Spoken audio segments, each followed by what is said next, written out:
다 같이 마음을 모두시고 오순절 후 10번째 주일 예배를 하나님께 신령과 진정으로 예배드리겠습니다.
믿음이 없이는 하나님을 기쁘시게 하지 못하나니 하나님께 나아가는 자는 반드시 그가 계신 것과 또한 그가 자기를 찾는 자들에게 상 주시는 이심을 믿어야 할지니라. 아멘.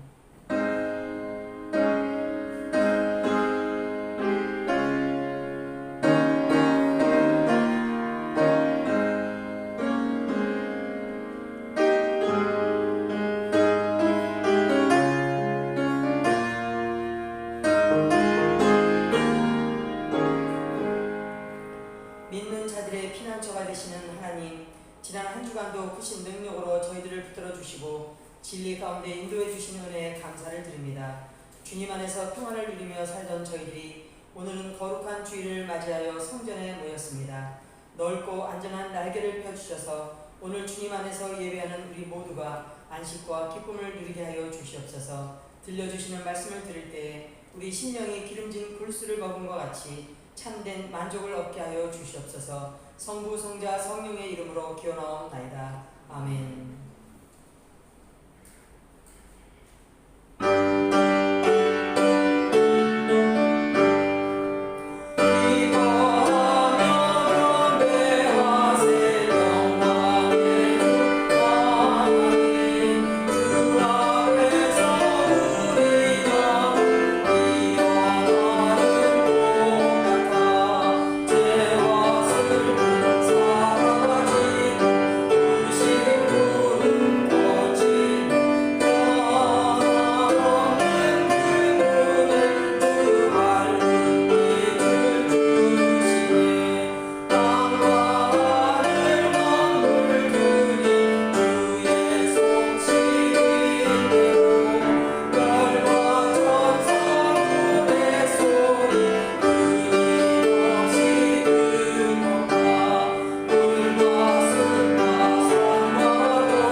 하나님이여 주의 인자를 따라 내게 은혜를 베푸시며 주의 많은 긍휼을 따라 내 죄악을 지워주소서. 나의 죄악을 맑게 씻으시며 나의 죄를 깨끗이 제하소서. 무릇 나는 내 죄과를 아오니 내 죄가 항상 내 앞에 있나이다. 내가 주께만 범죄하여 주의 목전에 악을 행하여 싸우니 주께서 말씀하실 때 의로우시다 하고 주께서 심판하실 때 순전하시다 하리이다. 내가 죄악 중에서 출생하였으며 어머니가 죄 중에서 나를 잉태하느니라. 옷을처로 나를 정결하게 하소서. 내가 정하리이다.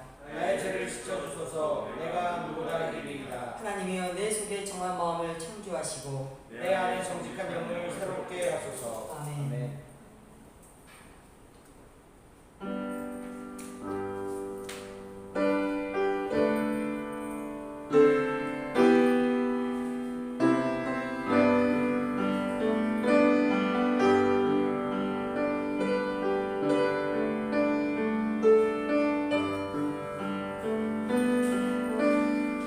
죄인을 향하여 오래 참으시는 하나님 아버지, 예수 그리스도의 십자가 보혈로 저희들을 의롭다 여기시고 하나님의 자녀도 이 세상에 살게 하셨음을 감사합니다. 그러나 저희들의 삶의 모습에는 의로움이 나타나지 않았으며 저희들의 언행 신사는 하나님의 자녀답지 못했습니다. 신앙생활을 시작한 후에 세월이 흐를수록 저희들의 마음은 완고해져서 하나님의 말씀을 따르기보다는 인간이 만든 유전과 전통에 따라 살고자 했습니다. 날마다 마음을 새롭게 하여 성령님의 음성에 귀를 기울이기보다는 내 경험을 앞세워 못된 관행을 반복하며 살았습니다. 맡겨주신 사명을 감당하는 일에는 열정이 식어지고 베푸신 은총에 대하여는 감사가 줄어들었습니다. 하나님, 저희들 심령이 점점 완악해져 감을 용서해 주시옵소서. 회개하는 저희들을 불쌍히 여기시고 다시 한번 저희들의 영혼을 회복시켜 주시옵소서. 예수님의 이름으로 기도하오며 하나님과 나만 알고 있는 은밀한 죄악을 내어놓으며 계속 기도합니다. 아멘.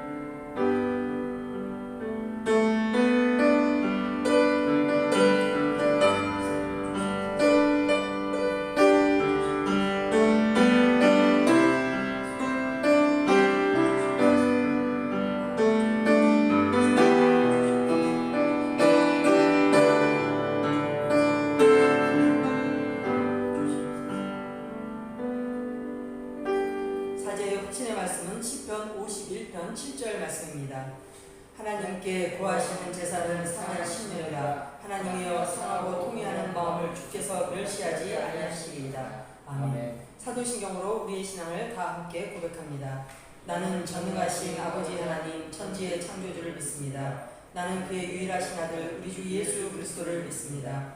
그는 성령으로 잉태되어 동정녀 마리아에게 나시고 본디오 빌라도에게 고난을 받아 십자가에 못 박혀 죽으시고 장사된 지 사흘 만에 죽은 자 가운데서 다시 살아나셨으며 하늘에 오르시어 전능하신 아버지 하나님 우편에 앉아 계시다가 거기로부터 살아있는 자와 죽은 자를 심판하러 오십니다. 나는 성령을 믿으며 거룩한 공교회와 성도의 교제와 죄를 용서하는 것과 몸의 부활과 영생을 믿습니다. 아멘.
지금 이 시간에 중보기도 최순임 권사님 기도하시겠습니다. 함께 기도하시겠습니다. 에베네셀의 하나님, 하나님의 은혜를 구하며 뜨거운 마음으로 열정을 가지고 기도하며 간구하며 찬양하며 예배드릴 수 있는 거룩한 주일을 섬기게 하시니 감사합니다. 우리의 능력과 우리의 허물을 주님께서 알고 계심에도 불구하고 어떤 상황 속에서도 늘 함께 하시고 도우시고 계시다는 것을 알게 하사 영원히 주를 찬양하게 하시니 감사합니다. 국률이 많으신 주님, 세계를 위해 기도합니다. 어떤 나라는 태풍과 홍수로 피해를 입고 어떤 나라는 산불로 자연과 동식물들이 파괴되고 죽어가고 이루 말할 수 없는 대참사 코로나로 세계가 흔들리고 혼돈하고 이로 인해 정치, 경제, 사회가 무질서로 변하고 있는 이때 주님께 간구하오니 하루속히 이 모든 것들로부터 회복시켜 주시길 눈물로써 간구하며 소망합니다. 코로나로 인한 우리의 삶을 다시 돌아보게 하사 더욱더 기도와 말씀으로 활력소를 찾게 하시고 우리는 나약한 믿음이지만 주님을 더 갈급한 심령으로 이 더러워 어려운 때를 잘 극복하게 힘과 능력을 주시옵소서. 사랑이 많으신 주님, 세계 곳곳마다 주님의 종들과 선교사님들의 안전과 또한 불꽃 같은 눈동자를 지켜주시되 피할 길도 허락하사 선교사의 사명 잘 감당하게 하시고 건강도 지켜주시옵소서. 거룩하신 주님, 열방교회가 하나님의 뜻을 이루어가는 교회가 되게 하시고 비전과 목표가 기도와 찬양이 넘치는 교회가 되게 하시옵고 소망이 없는 교회가 되지 않도록 늘 주의 장막에 거하는 교회가 될 수 있도록 지켜주시옵소서. 송광호 목사님을 위해 기도하오니 늘 건강 지켜주시니 참 감사합니다. 주님께서 이르면 한 마리도 기꺼이 찾으시는 것처럼 한 생명의 도움이 필요한 것에 헌신할 수 있는 능력 주시기를 원합니다. 말씀 속에서 주님의 음성 듣기를 원합니다. 귀를 열어주시고 그 말씀을 깨닫는 심령들이 되게 하시옵고 말씀을 따라 나눔과 섬김과 실천할 수 있는 귀한 말씀이 되게 하시고 항상 주의 종을 긍휼히 여겨 주시옵소서. 성도들의 건강과 직장, 사업장과 군대 간 자녀, 멀리 흩어져 지내는 자녀 항상 지켜주시고 물질의 어려움을 없도록 하시고 사랑하는 자여 내 영혼이 잘된 것 같이 내가 범사에 잘되고 강건하기를 내가 원하노라 하신 말씀처럼 날마다 시인하게 하사 기쁨이 넘치는 삶이 되게 하시옵소서. 코로나로 흩어져 예배드리는 모든 성도들에게 동일한 은혜를 주시고 하루속히 이 바이러스로부터 해방하게 하사 온전한 마음으로 주님의 일을 할 수 있도록 도와주시고 모든 성도들의 한마음 한뜻으로 주님의 전에 나와 성도의 교제를 통해 하나님의 영광이 드러나는 삶을 살게 하옵소서. 일주일 동안도 구름 기둥과 불 기둥으로 지켜주실 것을 믿고 감사드리며 오늘도 살아서 역사하시는 거룩하신 예수 그리스도의 이름으로 기도드립니다. 아멘.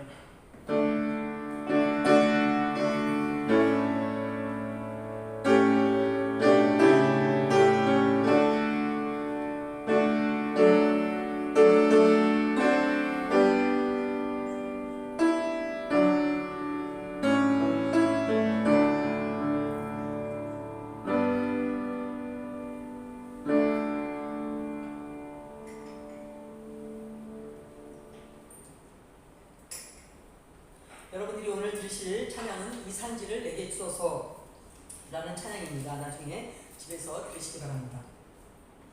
오늘 예배 나오신 분들 서로 인사하시기 바랍니다. 네, 늘 나오신 분들 나오셔서 감사를 줍니다. 오늘 8월 1일 8월달 첫날인데 8월 1일입니다. 그리고 다음 주는 8일인데 또 주일도 또 8일입니다. 그래서 오늘 제가 오늘 본문을 잡은 것은 뭐냐면 성경 본문 안 읽었죠? 네, 성경 본문 다시 읽습니다. 네, 기록된 말씀 사도행전 1장 8장 1절 있습니다. 시작. 오직 성령이 너희에게 임하시면 너희가 권능을 받고 예루살렘과 온 유대와 사마리아와 땅끝까지 이르러 내 증인이 되리라. 사울이 그가 죽임을 당함을 마땅히 여기더라. 그날에 예루살렘에 있는 교회에 큰 박해가 있어 사도 외에는 다 유대와 사마리아 모든 땅으로 흩어지니라. 아멘. 네. 오늘 이 산지를 내게 주소서라는 찬양을 나중에 집에서 들으시고 오늘 8월 1일이고 또 다음 주가 8월 8일입니다. 그래서 오늘 성경 본문을 8장 1절 그 다음에 1장 8절 이렇게 사도행전에서 잡았습니다. 여러분들 사도행전 1장 8절과 8장 1절은 상당히 관계가 있습니다.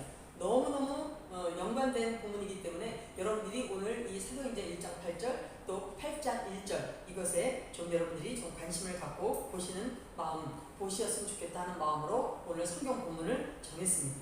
오늘 또 제목은 짐바단, 인도네시아 말로 짐바단이고 다리라는 역할, 다리에 대해서 설명을 이제 제가 썼습니다. 중매를 할 때 그 다리 역할을 한다 그러죠. 매파 역할을 한다 그러는데 그 중매장이를 다리 역할이라고 표현합니다. 잘 되면 양복 한 벌, 한복 한 벌 얻어 입는다. 안 되면 뺨 석대를 맞는다 라는 말이 있습니다. 그만큼 다리 역할하는 것이 쉽지가 않고 중매장의 역할하는 게 쉽지가 않다라는 것입니다. 인도네시아에서는 교회를 개척할 때 다리를 찾는다 이렇게 표현합니다. 짐바단이 그 마을에 있느냐, 그 마을을 개척할 때 그 마을에 짐바단이 있느냐. 근데 처음에는 제가 짐바단이 뭐 다리냐 그랬더니 그 개척할 때 다리를 놓아줄 수 있는 사람, 그 사람을 짐바단이라고 했습니다. 그래서 그 짐바단을 찾아서 그 짐바단이 한 명이라도 있으면 그 지역에 사역자를 보내고 이제 실습생을 보내서 교회 개척을 하는 그런 상황을 제가 많이 보았습니다. 우리 인생에서도 다리 역할을 누군가 했습니다. 그래서 세계 엄청나게 많은 나라들 중에 270개 넘는 나라들 중에 인도네시아를 택해서 여기까지 왔습니다. 누군가 인도네시아 올 때 저와 여러분들에게 다리 역할을 했기 때문에 지금 이곳에 와 계십니다. 저는 선배가 다리 역할을 했습니다. 오라 해서 그 선배 다리가 됐고 제가 인도네시아 왔습니다. 여러분들도 아마 누군가 소개를 통해서 다리를 통해서 인도네시아에서 온 줄 압니다. 어떤 다리는 너무 오래되어서 이미 사라진 다리도 있을 것이고 그 다리로 인해서 또 좋은 면도 있겠지만 그 다리로 인해서 고통받는 사람도 물론 있을 것입니다. 여튼 선교에 있어서도 다리는 하나님이 찾으시고 그 다리를 통해서 하나님의 역사가 확장되는 것을 우리는 사도행전을 통해서 또 교회 역사를 통해서 잘 알 수가 있습니다. 예수 그리스도께서 십자가에 돌아가시고 나서 인간의 죄 문제를 해결하시기 위해서 십자가에 돌아가시고 나서 3일 만에 부활하셨습니다. 그리고 40일 동안 이 땅에 계셨다가 제자들에게 이제 부탁의 말씀을 합니다. 너희는 기다려라. 성령을 기다려라. 곧 성령이 임할 것이니 성령을 기다려라. 그리고 내가 간 그대로 내가 간 그대로 너희들이 또 내가 다시 오는 것을 볼 수 있을 것이다 라고 주님께서 가셨습니다. 그것이 사도행전 1장 8절의 말씀입니다. 사도행전 1장 8절 한번 볼까요? 시작. 오직 성령이 너희에게 임하시면 너희가 권능을 받고 예루살렘과 온 유대와 사마리아와 땅끝까지 이르러 내 증인이 되리라. 그래서 초대교회 이 약속을 가지고 이제 초대교회 사람들이 기다렸습니다. 그때 모였던 사람들이 120명의 사도들이 예루살렘에 모여가지고 그때 열심히 한 곳에 모여서 기도했는데 성령이 임했습니다.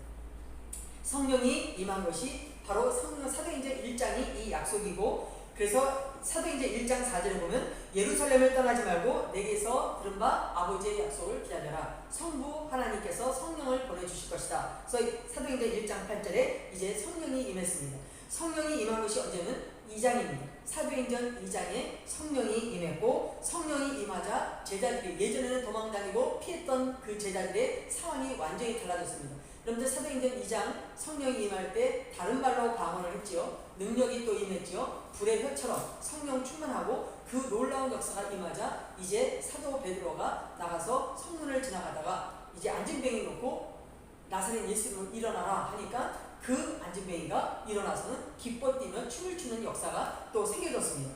그리고 4장에 예수 그리스도의 이름으로 설교를 했습니다. 베드로가 설교하니까 남자의 숫자만 5,000명이 넘게, 그야말로 거기다 여자까지 하면 얼마나 많은 숫자가 폭발적으로 이제 사람들이 예루살렘에 모였습니다. 교회가 시작되었습니다.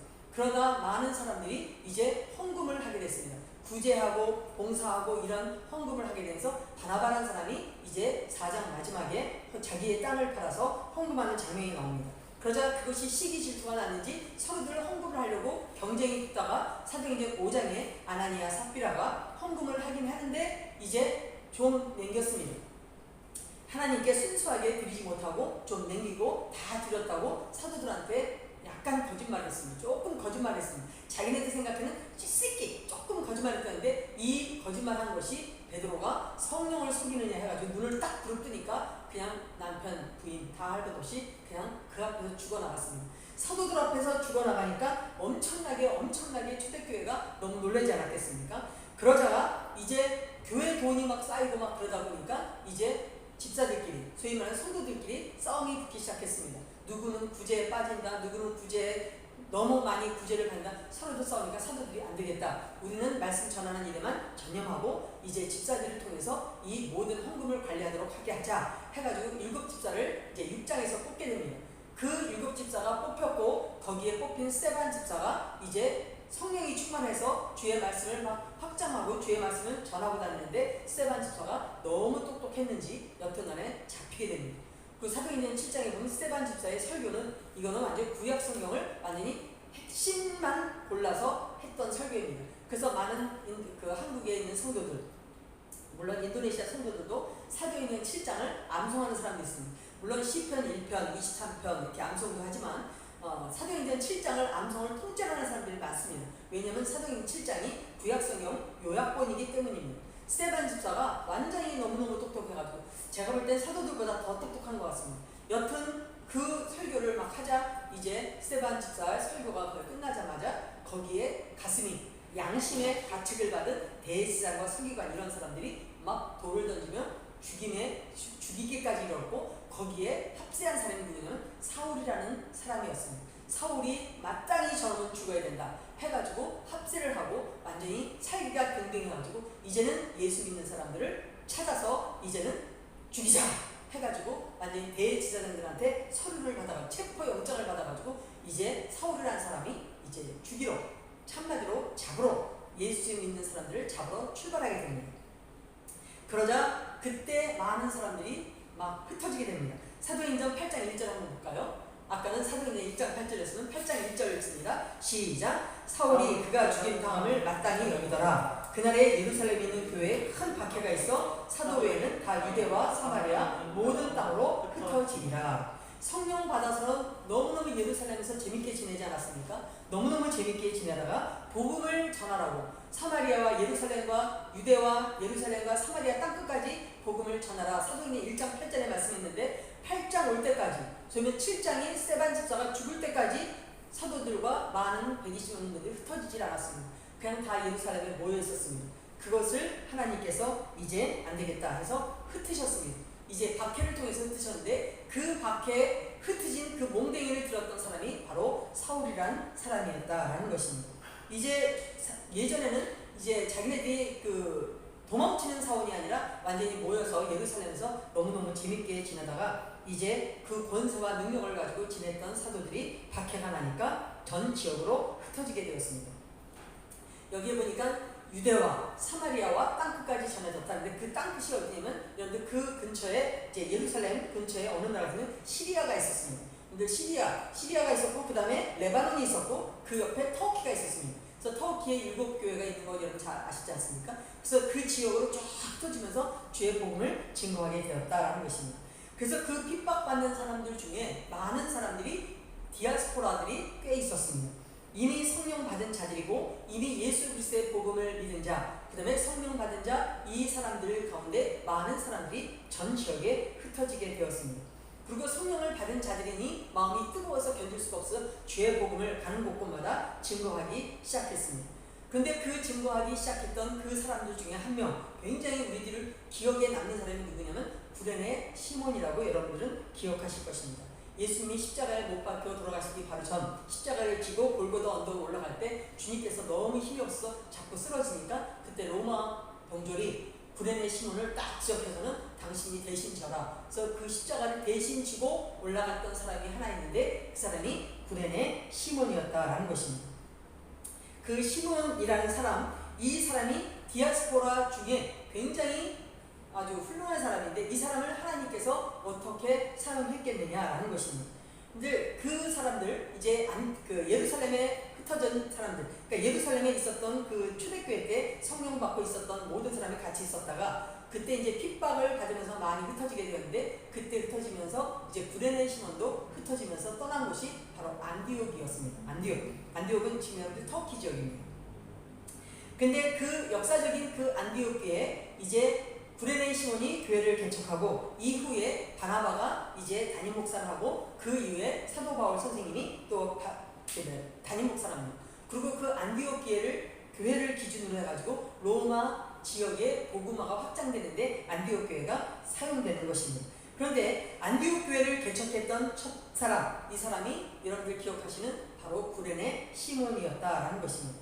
여러분들 사실은 예수님이 십자가에 못 박혀 돌아가실 그 당시에 제자들이 다 도망가지 않았습니까? 사도 요한만 남아서 예수님의 말씀을 좀 들었던 사람입니다.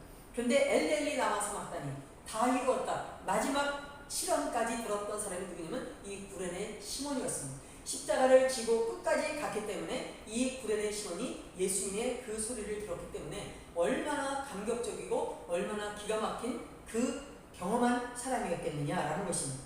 그때 이 사람은 120명 문도가 마가의 다락방에서 기도할 적에 이 사람도 같이 동행했고 그뿐만 아니라 그의 가족들까지 다 동행한 사건이 이제 초대교회의 역사적인 성경에도 쭉 나오고 있습니다. 그 나중에 후에는 이제 구레네 시몬 그 아들이 루포와 알렉산더와 루포인데 바울 사도가 서신해 되고 알렉산더에게 루포에게 또 그의 어머니에게도 안부를 전하라 라고 계속해서 로마서에도 기록하고 있습니다. 왜냐하면 구레네 시몬의 부인까지도 헌신했던 것이 초대교회 때 성경에 드러나고 있습니다. 당시 유대 디아스포라였던 구레네 시몬이 유월절 지키러 이제 예루살렘에 그때 당시에 왔습니다. 그러니까 그 예수님께서 십자가에 달리시는 시간이 9시입니다. 아침 9시면 십자가를 지었다라는 것은 뭐냐면 굉장히 아침 일찍부터 예수님의 그 십자가 길을 구경하러 나온 사람, 아침 새벽에 일찍 나온 사람이 바로 이 사람 아니었겠나 하는 거죠. 그래서 여러분들이 많은 사람들에게 이제 새벽형 사람이 되십시오라고 합니다. 이 구레네 시몬이 만약에 오후 저녁이나 늦게 십자가에 대한 달리신 예수님만 봤더라면 이런 역사적인 현장에 없었을 것입니다. 근데 이 구레네 시몬 이 사람은 예수님이 9시에 십자가에 달리셨으니까 한참 전부터 벌써 예수님이 십자가를 질 때부터 새벽부터 따라 나온 사람이기 때문에 이 사람을 하나님께서 세계적인 그야말로 그리스도인이라고 일컫는 첫 번째 선교사를 보낸 그 안디옥 교회 사역자, 첫 번째 교회 개척자를 하나님께서 쓰셨는데 그냥 우연히 일치가 아니라 그야말로 하나님께서 이 구레네 시몬을 쓰셨다라는 것입니다. 그 안디옥 교회 개척자로 쓰임받은 이 구레네 시몬 대단한 사람 아닙니까? 여러분들 구레네 시몬 이제 구레네가 어디 있느냐? 지금 여러분들 아프리카 리비아 지역입니다. 리비아 지역. 수도인 트로폴리, 여러분들 트로폴리 지방에서 예루살렘에서 상당히 먼 거리인데 그때 흩어진 사람들 또 많은 여러분들 유대인들이 586년에 이제 멸망하지 않습니까? 그러면서 그 AD부터 시작해가지고 그 역사적으로 보면 이 유대인 디아스포라가 전 세계로 흩어지게 되는데 이들도 이 구레네 시몬도 디아스포라, 이제 유대인 디아스포라였습니다. 그러다가 로마 다음이었던 그 알렉산드리아, 그 지역의 인근에 있었던 그 지역, 그러니까 알렉산드리아, 리비아 이런 지역에 유대인 디아스포라들이 굉장히 많이 살고 있었습니다. 여러분들 그럼 구레네 그러면 지금의 리비아라고 그랬는데 리비아는 누구의 후손이라고 했어요? 제가 계속해서 여러분 말씀하지 않습니까? 함의 후손이 지금 4명의 아들이 있었다고 그랬죠. 함에게 누가 있었어요? 구스, 미드라임, 붓, 그 다음에 가나안이 있었다고 했어요. 그래서 이 첫 번째 구스가 에디오피아, 미드라임이 이집트, 붓 이게 리비아입니다. 그리고 가나안, 네 번째 아들 가나안은 여러분들 아시다시피 이제 함이 가나안을 저주한다고 그랬죠. 그래서 저주했기 때문에 가나안에 정착한 그 땅, 가나안 땅에 많은 족속이 또 살지 않았습니까? 7족속과 31명의 왕들이 살았는데 이 족속을 이제 하나님께서 아브라함을 선택하셔서 아브라함에게 가나안 땅을 주시고 가나안 땅에 살던 사람들을 싹 쫓아내고 아예 역사 속에서 사라지게 하고 이 가나안 땅을 이제 아브라함의 후손들에게 주는 역사가 이제 성경의 역사입니다. 여튼 함의 후손으로 이 리비아 이 땅에서 구레네 시몬이 이민자로 살다가 이제 1년에 여러분들 유월절을 지키러 예루살렘에 오게 되었다라는 것입니다. 근데 안디옥 교회 개척자로 왜 이 구레네 시몬을 하나님께서 선택했겠느냐라는 것입니다. 왜냐하면 디아스포라, 여러분들도 이제 한인 디아스포라 아닙니까? 우리가 다 한인 디아스포라인데 한인 디아스포라는 보는 눈이 안목이 좀 다릅니다. 국제선 타본 사람하고 안 타본 사람하고 차이가 있지 않습니까? 어떻게 스튜주입니까? 띠다 스튜주입니까? 여러분들 그러니까 그 유월절 절기를 지키러 이제 그 디아스포라였던 이 리비아에서 멀리서 이제 예루살렘으로 오지 않았겠습니까? 자기 자녀들을 데리고 왔습니다. 그래서 유월절에 와가지고 절기 교육을 시키기 위해서 왔는데 구약 성경은 그 절기 교육을 굉장히 중요시 여깁니다. 장막절과 유월절과 오순절을 중요시 여기는데 이 유월절을 지키러 자녀들하고 같이 이제 식구랑 같이 왔다가 예수님의 십자가에 들어가시는 그 장면을 목도한 증인이 되는 사람이 이 구레네 시몬이었다라는 것입니다. 그래서 지금도 한국에서 그 해외 그 주재원들의 자녀들에게 특례 혜택을 주면서 대학에 받아주지 않습니까? 근데 지금 예전에는 뭐 3년차, 6년차, 12년차 혜택이 있었다는데 요즘에는 아예 3년으로 12년밖에 없다고 해요. 중간이 사라졌다고 해요. 하도 그 한인 디아스포라 자녀들이 많아지니까 그렇게 됐다고 합니다. 12년 혜택, 예전에는 굉장히 혜택이 아주 좋았습니다. 근데 지금은 아예 12년 혜택도 힘들고 이제 그렇다고 얘기를 들었습니다. 왜 정부에서 이 교민 자녀들, 왜 그 아이들이 특례까지 주면서 대학 교육을 시키려고 합니까? 왜냐면 그 현지에서 자라면서 그 현지를 경험하고 현지를 많이 알고 그 다음에 그 나라의 언어, 문화를, 통습을 잘 알기 때문에 후에 이들을 통해서 전 세계 디아스포라를 통해서 많은 일들을 감당하려고 이제 사용합니다. 그리고 이제 우리 선교사들에게는 MK라고 합니다. 선교사 미셔너리 키드라고 하면서 선교사 자녀들에게 또 많은 또 관심을 갖고 있습니다. 왜냐면 그 아이들은 부모를 따라서 갖고 교민 자녀들은 부모님을 따라서 각 나라로 갔고 선교사 자녀들은 선교사인 부모를 따라서 갔기 때문에 이 아이들을 통해서 제2의 제3의 선교사를 만들겠다고 해서 지금 관심을 갖고 있습니다.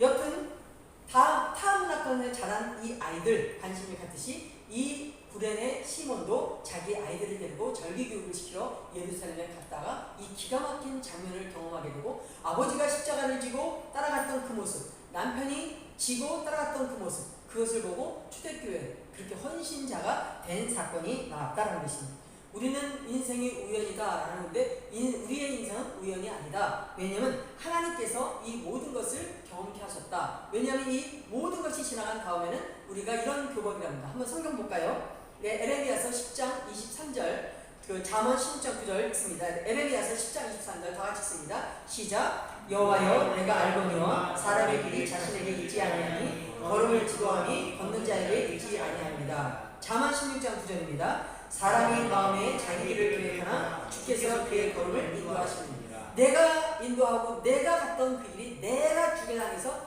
내가 했지만 지나온 세월을 돌이켜보면 내가 간 것이 아니라 하나님께서 여기까지 인도하셨구나. 내가 잘나서 내가 똑똑해서 여기까지 온 줄 알지만 철저하게 하나님께서 인도하셨기 때문에 사람도 만나고 여기까지 오게 되었다라는 것을 나중에 고백적으로 한다라는 것입니다. 그야말로 매 걸음마다 내가 온 것이 아니라 하나님께서 간섭하시고 인도하셨다. 믿으십니까? 아멘. 에베네셀의 하나님, 생사 화복을 주관하신 하나님, 전능하신 하나님, 무소부재의 하나님을 우리가 고백하는 이유가 바로 한 걸음 한 걸음 주께서 인도하셨다라는 것입니다. 그러니까 핍박받은 후에 사도행전 8장 1절에 핍박받은 후에 이제 구레네 시몬은 안디옥에 안착해서 교회를 개척합니다.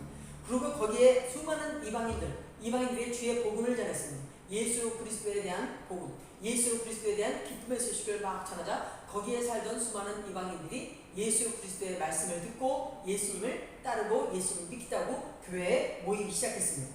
그러다 너무너무 사람들이 많아지니까 안디옥에서 자기 혼자 이 사역을 감당할 수 없기 때문에 예루살렘에 있는 사도들에게 연락합니다.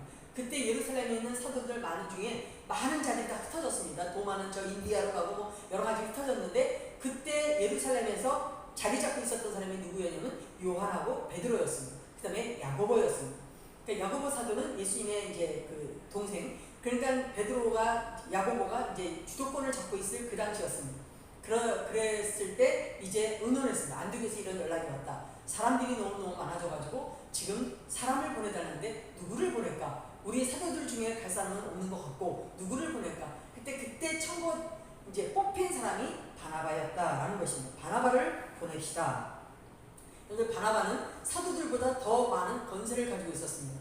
예전이나 지금이나 옛날이나 지금이나 우리가 인간적으로 볼 때 교회에서 큰 소리 치는 사람 누구인 것 같습니까, 여러분들? 가방끈이 긴 사람 같습니까? 돈이 좀 있는 사람 같습니까? 예전이나 지금이나 돈이 좀 있는 사람이 큰 소리 쳐요. 어떻게? 수도 줍니까? 자, 바나바가 사도행전 4장에 뭐라고 했습니까? 땅을 팔아 헌금을 했다 그랬어요. 그러니까 부자였어요. 땅을 팔아 헌금했으니까 초대교회 때 그 헌금을 가지고 엄청나게 역사가 일어났기 때문에 바나바가 사도들을 어떤 면에서는 컨트롤했다라는 것입니다. 성경에는 바나바가 컨트롤했다는 내용은 없지만 심적으로 우리가 볼 때 물질도 있었죠. 거기다가 여러분들 이제 굉장히 좀 이렇게 권세를 누리지 않았겠습니까?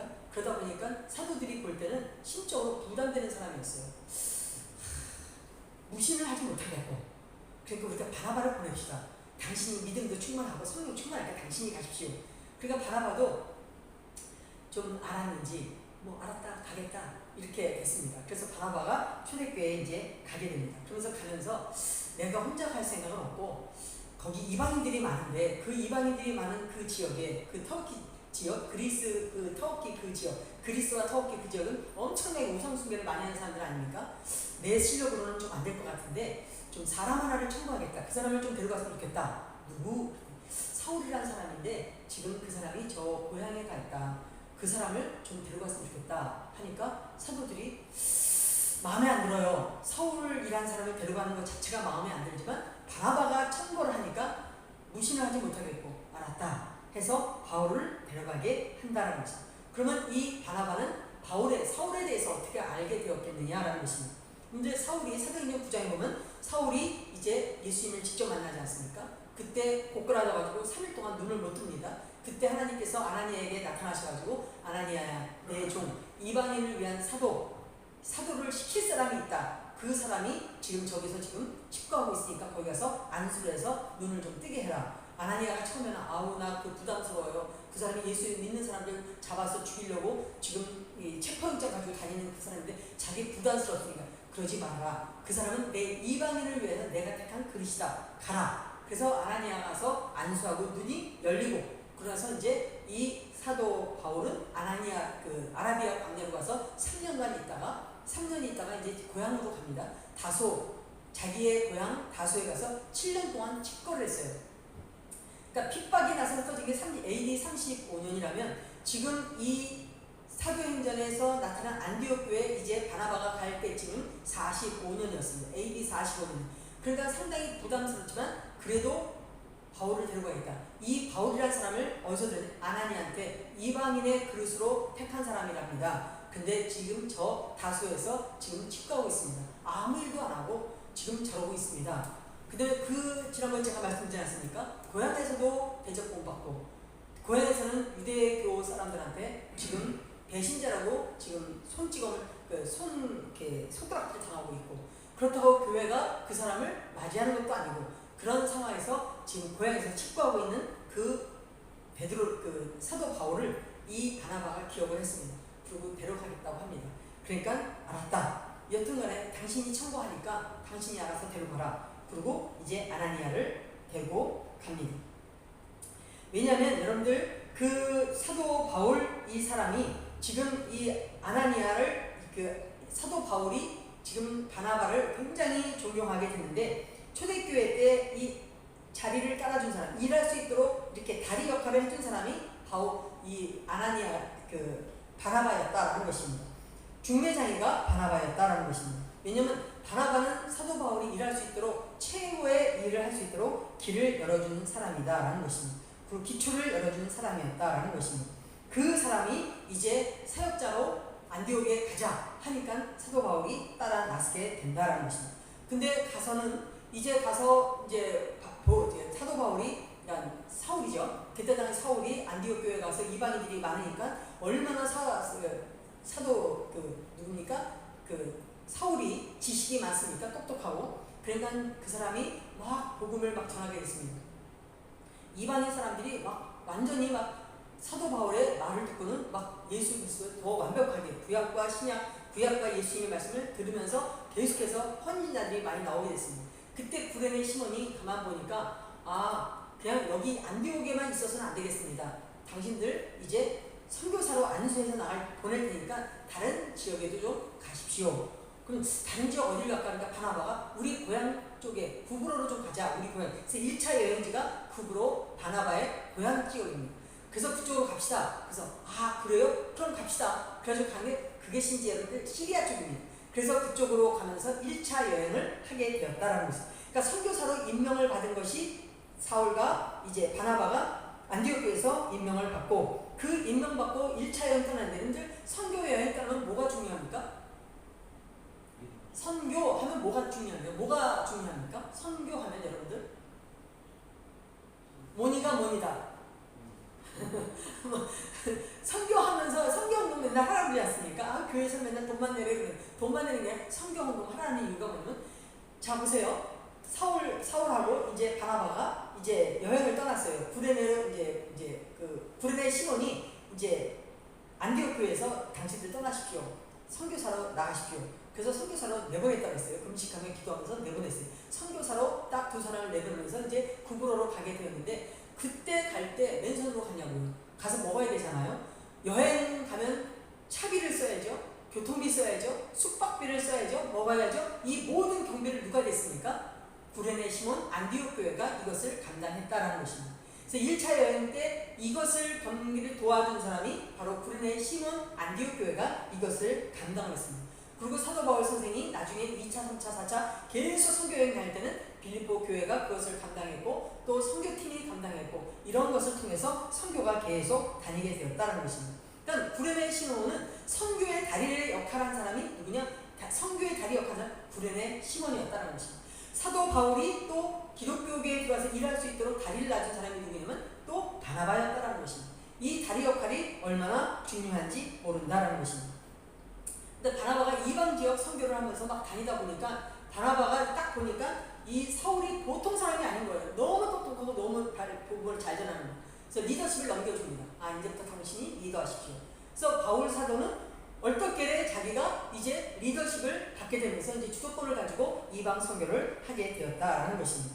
근데 1차 때 여행을 다니면서 사도 바울이 이제 믿음으로 구원이다. 이방인들한테 이 믿음으로 구원이다. 근데 가만 생각해 이 소문이 났습니다. 아니 믿음으로 구원이 아니지. 믿음 플러스 율법이지. 율법 중에서 중요한 것이 뭡니까? 할례 플러스 안식일이었습니다. 이 두 가지 율법을 우리는 양보를 못한다. 그래서 유대인 그리스도인은 두 가지였습니다. 믿음 플러스 율법이었습니다. 근데 사도 바울이 외친 것은 뭐냐면 율법은 no. 이제 율법은 아니다. 믿음으로 구원이다.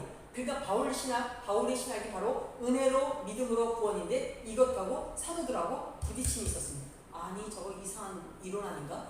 저 신학적으로 문제 있는 거 아닌가? 1차 여행 끝나면서 1차 여행 구브로에 이제 복음이 전하면서 이 소문이 예루살렘까지 갔습니다. 그래서 이 사도들이 뭔가 이상하지 않느냐? 막 그러니까 이제 같이 갔던 바나바가 아니다. 너 당신 이제 내가 지금 예루살렘 같이 갑시다. 가서 당신의 신학을 좀 증거하십시오. 당신의 신학을 가서 증거했으면 좋겠습니다. 그러니까 바울이 이제 사도들을 만나러 예루살렘을 가게 됩니다. 예루살렘 총회를 가게 되는데 이때 사도들은 바울 선생님 만나는 게 상당히 부담스러웠어요. 그런데도 바나바가 데려가니까 이제 따라가서는 만나게 돼가지고 소위 말하는 바울 신학을 얘기합니다. 바울 신학은 여러분 따라해보세요. 믿음으로 구원. 믿음으로 구원. 이게 바울 신학이에요. 근데 초대교회 때 그때 신학은 뭐냐면 믿음 플러스 율법. 할례를 해야 된다. 플러스 안식일을 지켜야 된다. 유대인들이 죽었다 깨어나도 해야 하는 그 두 가지를 버릴 수가 없었습니다. 그래서 유대인들은 그렇게 해라. 그러나 이방인은 그러면 안 된다. 해가지고 바울 신학과 붙이셨는데 이 사도들이 바울 신학, 바울의 그 은혜로 구원, 믿음으로 구원 이것들이 오케이. 그럼 율법은 제하고 믿음으로 구원, 은혜로 구원 이것을 오케이한 그것이 예루살렘 총회입니다. 만약에 예루살렘 총회 때 이것이 통과가 되지 않았으면 지금까지 모든 그리스도인들은 할례를 행해야 되고 율법을 안식일을 지켜야 했었다라는 것입니다. 여튼 그 중요한 역할을 사도 바울이 했는데 사도 바울이 그 역할을 할 수 있도록 만들어준 게 다리 역할을 바나바가 하게 되었다라는 것입니다. 그러면 그 사도 바울이 똑똑했는데 이것이 왜 그렇게 도움이 되었겠느냐라는 것입니다. 사도 바울 선생은 이방인 사도로 택함을 받은 사람이고 그렇게 했습니다. 그런데 이 12명의 사도들 이 사람들은 전 세계 이방인들에게 복음을 전할 만한 그릇이 되지 않았다라는 것입니다. 여러분들 알다시피 예수 그리스도께서 그렇게 전해라. 예루살렘과 유대와 사마리아 땅끝까지 전해라. 그 사람들은 사마리아도 못 갔어요. 사마리아도 왜 못 갔습니까? 유대 사상이 꽉 찼습니다. 저 사마리아는 이방인들, 우리는 이방인하고 근접도 못해. 그래서 우리 한국 사람들이 그러지 않습니까? 백의 민족이야. 우리는 언어가 하나다. 뭐 이걸 강조하는 민족이 한국 민족 아닙니까? 근데 하나님께서 그것을 다 깨부셔가지고 전 세계 지금 한류 열풍을 불게 하시고 전 세계에 막 복음을 전하게 하는 역사가 일어난 거 아닙니까? 그렇듯이 이 사도들은 이 유대 이 문화를 깰 수가 없는 사람들이었습니다. 그래서 이 사람들 가지고 안 되겠구나 해서 하나님께서 만드신 것이 사도 바울을 통해서 이방인의 복음을 전하게 되었고, 스데반 집사가 죽기까지 그때까지도 이 사람들은 예루살렘에 모여서 자기끼리 잔치를 벌였던 사람이 초대교회 때 12명의 그 제자들과 그 사람들이었다라는 것입니다. 그 다음에 그 사람들의 예루살렘의 그 팀들의 그 사람들의 약점은 뭐냐면 이방인들한테 갈 때, 이방인에 가려면 여러분들 이제 디아스포라로 이제 떠날 때, 한국을 떠날 때 많은 사람들이 두려워하지 않습니까? 나는 언어가 안 돼요. 나는 그것이 안 돼요 하는 사람들 많지 않습니까? 당신은 선교사로 갔고요. 그 나라 갔으면 그 나라 언어 잘하시겠네요. 이 언어부터 말해야 하지 않습니까? 언어 이런 문화들. 근데 그 언어와 문화를 극복할 만한 그릇들이 이 사도들에게는 좀 부족했다라는 것입니다. 그래가지고 이 타문화권을 선교하기 위해서 이 바울이 필요했고, 그래서 하나님께서는 강제 디아스포라들까지 합세해서 예루살렘에 모여가지고 지금 함께 있는 그 모습을 보니까 하나님께서 안 되겠구나, 흩으셔야 되겠구나, 디아스포라들은 가라. 그래가지고 디아스포라 전 지역으로 흩으신 사건이 사도행전 8장 1절이다라는 것입니다. 그래서 모든 것들이 합력하여 선을 이룬다라는 메시지가 나오게 된 역사입니다. 그리고 이미 아시다시피 바울하고 사도들하고의 출신 배경이 틀립니다. 사도 바울은 이민자 출신입니다. 근데 사도들은 어디 출신입니까? 유대 땅 출신 아닙니까? 갈릴리 어부들 출신입니다. 그러니까 한마디로 약간 문화적으로 배경적으로 다른 사람이다라는 거예요. 교육도 좀 약간 사도들은 좀 떨어졌습니다. 근데 사도 바울은 가마리엘 문화생 정도로 수준이 높았다라는 거예요. 그런데 바울과 바나바는 한 팀이 될 수 있었다라는 것입니다. 이유가 뭡니까? 같은 유대인들이고 유대 공동체에서 그야말로 그 디아스포라 출신들이었다라는 것입니다. 여러분들 고향을 보면은 구브로는 이쪽에, 구브로 바로 밑에 그 구브로 쪽에 살고, 구브로 바로 이쪽에 그 길리기아라는데, 길리기아 다소 거기에 지금 살게 되었다. 물 말씀드린 시리아 쪽에 그렇게 살게 되었다라는 것입니다. 그러니까 같은 지역에 바나바와 바울이 같은 지역에 살던 사람이 같은 문화권으로 통할 수 있는 사람이고, 둘 다 생활이 넉넉한 집안의 아들들이었다는 거예요. 여러분들 아시다시피 바나바는 땅을 바칠 정도로 부유했습니다. 그리고 그의 누이 동생 마리아는 마가의 다락방, 마리아는 마가의 엄마입니다. 마가의 다락방 120명 문도가 기도를 할 정도의 그 재정적인 여건을 가지고 있었습니다. 그럼 오빠 바나바도 여유가 있었고 동생 마리아도 여유가 있었기 때문에 초대교회 때 꽤 부자 출신, 꽤 잘 사는 집안의 출신들이었습니다. 거기다가 바울도 가난하지 않은 아주 부자의 출신의 그 가정, 디아스포라 가정에서 자랐습니다. 그리고 바나바나 지금 바울이나 예루살렘에 유학 올 정도의 수준이었다라는 것입니다. 유학파 출신이었고 나이가 거의 비슷한 연장자였다라는 것입니다. 그리고 하나님께서 개종을 시켰는데, 바나바는 초대교회 때 120문도 있을 때 사도행전 2장 때 그때 이제 완전히 개종을 시켜서 유대교에서 기독교로 넘어간 사람이고, 바울은 사도행전 9장에 예수님께서 직접 개종시킨 사람이 바로 바울이었습니다. 그런 차제에 바나바는 아주 성품이 좋은 사람, 요셉이었는데 이름을 바나바로 바꿨습니다. 사도들이 아예 이름까지 바꿔줄 정도로 성품이 피스메이커의 역할을 할 수 있었다라는 것입니다. 그리고 이 바울 선생, 사도 바울뿐만 아니라 이 바나바는 굉장히 다리 역할을 잘할 수 있도록 성품도 온유할 뿐만 아니라 그 사람의 가지고 있는 모든 여유가 하나님이 쓰시기에 합당한 사람이었다라는 것입니다. 오늘 성경에 나온 대로 다리 역할을 하는 사람이 꽤 많죠. 구레네 시몬이 다리 역할을 했습니다. 안디옥 교회에서 이방인들과 다리 역할을 해서 이제 바나바를 불렀고, 바나바는 바울을 불렀고, 바울은 이방인 사도로서 많은 이방인들을 주께로 돌아오는데 다리 역할을 한 사람들이다라는 것입니다. 그러다가 사도 바울이 바나바가 이제 전도 여행을 하지 않습니다. 1차 때는 같이 했다가 2차 때는 이제 바울 혼자 따로 하게 되는데, 여행을 다니다 보니까 안디옥은 여기 있었어요. 그리고 이제 마케도니아라고 여러분들 아시다시피 마케도니아 이렇게 보니까 지금 마케도니아가 이쪽에 있었어요. 유럽 쪽이에요. 너무 양쪽이 너무 멀구나. 그러면 이 가운데에다가 지금 장소, 선교 기지를 안디옥은 안 되겠다. 너무 이쪽하고 유럽하고 로마하고 너무 멀다. 그래가지고 다시 가운데 지점을 한 곳이었는 에베소 지역입니다. 그래서 에베소에 거기에 교회를 개척하고 거기에 신학교, 저희는 두란노 서원을 오픈하고 거기서 이제 바울도 목회하고 사도 요한도 목회하는 그런 상황. 그래서 사도 요한이 나중에 에베소에 와가지고 예수님의 어머니도 모시고 살았던 지역이 에베소입니다. 그래서 안디옥, 에베소, 이제 로마에서 그 지역에 이제 선교 기지를 삼으면서 주의 복음을 전하게 되는데 그 다리 역할을 한 지역이 또 에베소입니다. 그러니까 사람도 다리 역할을 하고 그 장소도 다리 역할을 합니다. 우리 인생에서 다리를 찾는 것은 굉장히 중요한 역할입니다.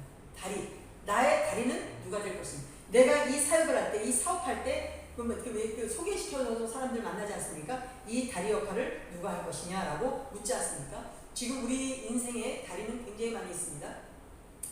그 미국 사람들한테 2021년 5월달에 미국 사람한테 물어봤습니다. 우리 시대에 예수님이 오실 것을 믿습니까? 하니까 지금 코로나 전에는 우리 시대 때 아마 23% 정도는 오실 것 같다 했습니다. 그러더니 코로나 이후에 56%가 아마 지금 마지막 때라 오실 것 같습니다 라고 표현했습니다. 지금 여러분들 전 세계에 지금 난리 아닙니까? 마지막 시대 때 아까 최순희 권사님이 기도했듯이 지금 전 세계가 지금 홍수로, 지진으로, 온역으로, 이상기온, 팬데믹까지 아주 합세를 했습니다. 거기다 이제 그 마태복음 24장에 보면 마지막 때는 아이된 자들 조심해라. 근데 아이된 자들을 통해서 하나님은 또 역사하신다. 여러분들 임신한 여인들이 아이를 낳을 때 해산하는 고통이 대단하지만 해산 고통이 딱 나면 아이를 낳지 않습니까? 아이를 보는 순간 그 해산의 고통은 싹 잊어버리지 않습니까? 이유가 뭡니까? 아이를 낳는 순간 바로 지금 그 시대다라는 것입니다. 희망의 메시지를 전해야 될 때, 예수 그리스도의 복음을 전해야 될 때, 이때 주의 복음을 전하는 사람들이 누구냐? 이때 짐박단 역할을 한 사람들, 다리 역할을 한 사람들이 이 일을 했다라는 것입니다. 하나님은 지금도 계속해서 다리를 찾습니다. 어떤 다리를 통해서 역사할 것이냐? 우리 가정에 주의 복음을 전한 사람이 누구겠습니까? 어떤 다리를 통해서 우리 가정이, 우리 개인에게 이 역사를 한 거 아닙니까? 그렇다면 그 다리만 택할 것이 아니라 바로 우리 스스로가 지금 21세기 지금 우리가 다리 역할을 스스로 해야 한다는 것입니다. 하나님은 지금도 계속해서 다리를 찾고 계십니다. 저와 여러분들이 다리 역할을 하셔서 희망의 메시지, 기쁜 소식을 많은 사람에게 전해주는 그런 귀한 역할 하시기를 주의 이름으로 축원합니다. 기도하겠습니다.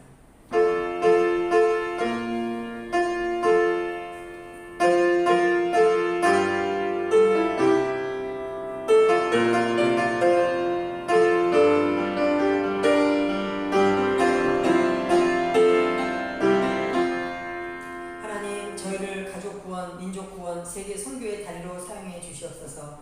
하나님이 원하시는 때 쓰임받는 하나님의 거룩한 도구가 되게 하여 주시옵소서. 지금 온 세상에 희망이 없다 오성입니다.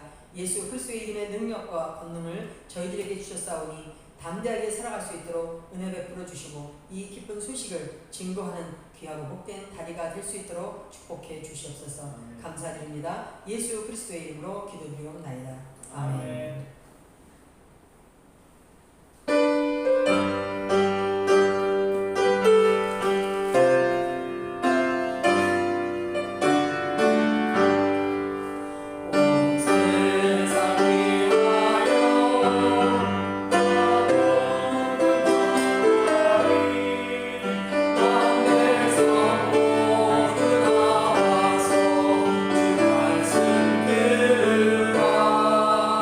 주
진심으로 감사를 드립니다. 이 땅에 태어나서 하나님의 거룩한 도구 될 수 있도록 하시고 하나님의 도구로 쓰임받을 수 있도록 택하여 주셔서 감사를 드립니다. 오늘도 감사하여 귀한 예물 드립니다. 11조로 감사로 선교헌금 올려드립니다. 헌금이 쓰여지는 곳곳마다 주의 나라 확장될 수 있도록 도와주시고 하나님의 뜻을 깨달아 수많은 사람들이 주 앞에 돌아올 수 있도록 은혜를 베풀어 주시옵소서. 아멘. 팬데믹으로 인하여 세계가 너무나도 어지럽습니다. 이때를 기하여 수많은 사람들이 죽게 돌아올 수 있도록 하시고 이 다리 역할을 저희 모두가 할 수 있도록 은혜 베풀어 주시옵소서. 아멘. 감사드리며 예수 그리스도의 이름으로 기도드리옵나이다. 아멘. 여러분들 오늘 주의 복음 또 주의 소식 전하겠습니다.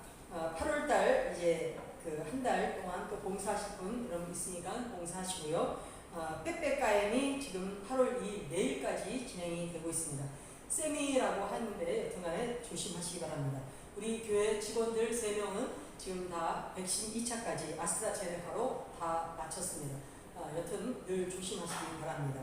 그 다음에 아까 제가 이제 그 유튜브를 시작하면서 보니까 시작할 그 타임에 한 4명 정도 들어왔습니다. 여러분들 그 유튜브에 이렇게 관심을 안 가지시면 어떻게 해야 할지 잘 모르겠습니다. 거기다가 이제 지금 헌금하는 것도 많은 사람들이 질문을 해야 되는데 헌금에 관해서도 질문도 안 합니다.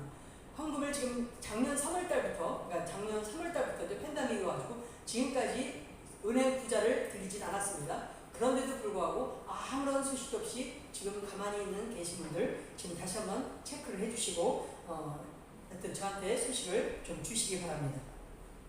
자, 공동체 신앙 고백입니다. 3가지 명령입니다. 유일한 소명, 시작. 하나님이 세상을 이처럼 사랑하사 독생자를 주셨으니 이는 그를 믿는 자마다 멸망하지 않고 영생을 얻게 하려 하십니다. 요한복음 3장 16절 말씀. 위대한 계명. 내 마음을 다하고 목숨을 다하고 뜻을 다하여 주 너의 하나님을 사랑하라. 내 이웃을 내 자신같이 사랑하라. 마태복음 22장 37절 39절 말씀. 마지막 사명. 너희는 가서 모든 민족을 제자로 삼아 아버지와 아들과 성령의 이름으로 세례를 베풀고 내가 너희에게 공부한 모든 것을 가르쳐 지키게 하라. 마태복음 28장 19절 말씀. 3가지 신앙입니다. 하나님의 섭리와 사랑을 믿고 예수님의 구원과 은혜를 얻고 성령님의 권세와 능력을 받은 3가지 고백. 예수로 유일한 구원, 말씀으로 충분한 신앙, 삶으로 완성하는 하나님 나라. 나는 예수 믿고 구원받은 열방교회의 성도입니다. 아멘.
여호와는 내게 복을 주시고 너를 지키시기를 원하며 여호와는 그의 얼굴을 내게 비추사 은혜 베푸시기를 원하며 여호와는 그 얼굴로 내게 향하사 드사 평강 주시기를 원하노라. 지금은 우리 주 예수 그리스도의 은혜와 하나님의 사랑과 성령의 교통하심이 오늘 예배하며 하나님께 온전히 헌신하기를 결단하는 성도들 머리머리 위에와 각 가정과 기도 제목들 위에와 사업장 위에 직장과 상업 위에 지금도 영원히 함께 하시기를 간절히 축원하옵나이다. 아멘. 아멘.